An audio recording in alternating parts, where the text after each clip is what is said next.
really quick video, and I want to talk about the issue with AEW and their over reliance on hardcore matches. Like, it's definitely very concerning because what happened was that at Revolution, they did a really great job where they just had one hardcore match on a 12 match card. And then you saw them open Dynamite with the FTW champ. No, you saw Dynamite, and I think the second match on the card was Hook versus Brian Cage in an FTW match. And even though it set up Hook versus Chris Jericho feud, it still, I just didn't think that that was appropriate. They could have easily had that on Big Business. And then now they had a hardcore Atlanta street fight on Collision.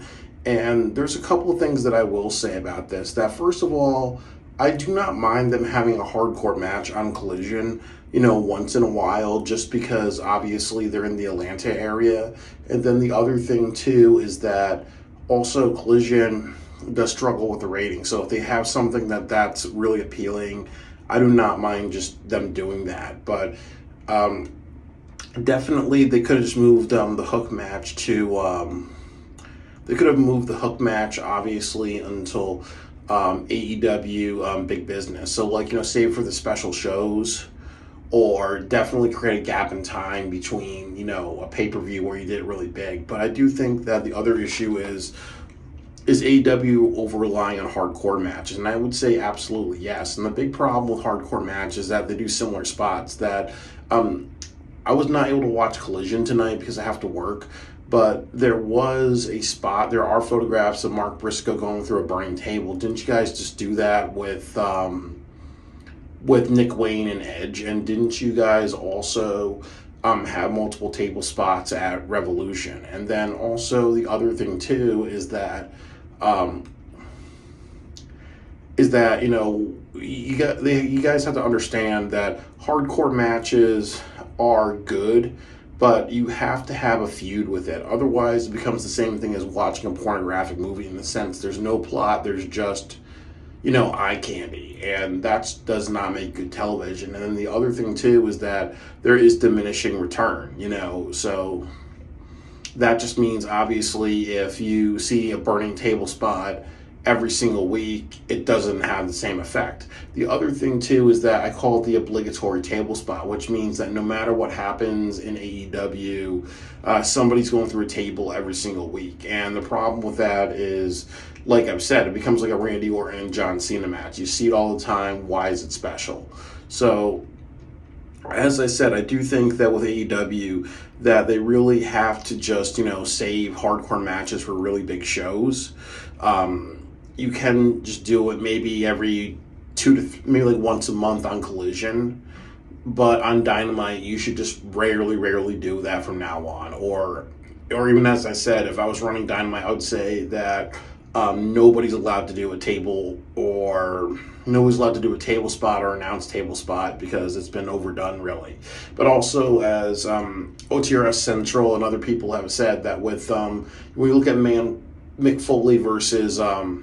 Foley Mankind versus The Undertaker, the reason why the Hell in a Cell match really popped people is because they spent years and years developing the Mankind and Undertaker feud. That's why it popped a lot, really. So matches have more emphasis when there is a story, not just, the Briscoe and Jay Lethal and Jeff Jarrett are all known in the South, so they're going to have a match with Mark Briscoe, and they're going to fight the House of Black randomly, and other things like that. If you did something like, Billy Gunn and the Acclaimed versus the House of Black, and they had like the same type of hardcore match at Wembley Stadium because there was a feud of whether or not, Billy Gunn felt secure in himself to continue on or retire, that would have a lot more appeal. So there is such an issue of, as I said, you're focusing on, it's like, you're just focusing more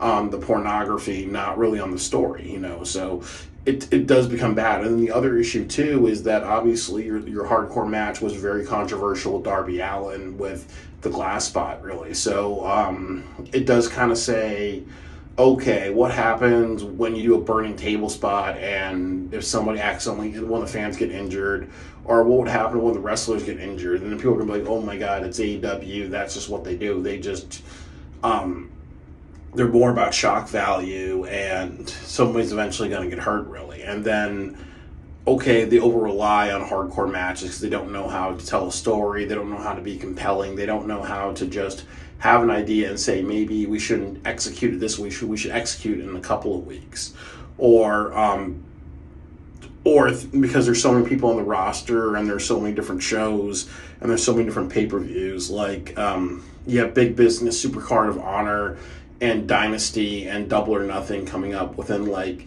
a 2 month period before Memorial Day. How are you going to do that and then like 8+ shows? Oh, the simple thing to do is, like, instead of just building a story with a couple of people, we're going to rush and do hardcore matches and all that, really. So I do think that they overly depend on hardcore matches. I think they also don't understand what makes a hardcore match work, which is it comes with a really good feud. And also, sometimes you want to have spots that are innovative. Like, what would happen if you had Mark Briscoe in a chicken coop hardcore match, where the ring looked like a chicken coop and there was like chicken wire and other things like that. Or you brought a guitar with Jeff Jarrett, not just, okay, we're going to throw people through burning tables or whatever, unless the House of Black is associated with fire and other things like that, really. So, it's definitely becoming a lack of innovation. It's also becoming something that I think that they're overly relying on. And I also think that they don't know how to just understand that if you overdo it, it's like watching a pornographic movie with your favorite porn star. Yeah, it's the same thing, but in a different form. But it doesn't really make you want to look at it too much. That's why you kind of move on to somebody else, really, when you watch porn or whatever, because it's the same old shit, really. So that's all I gotta say. It's definitely becoming a concern issue. Their over reliance on hardcore matches.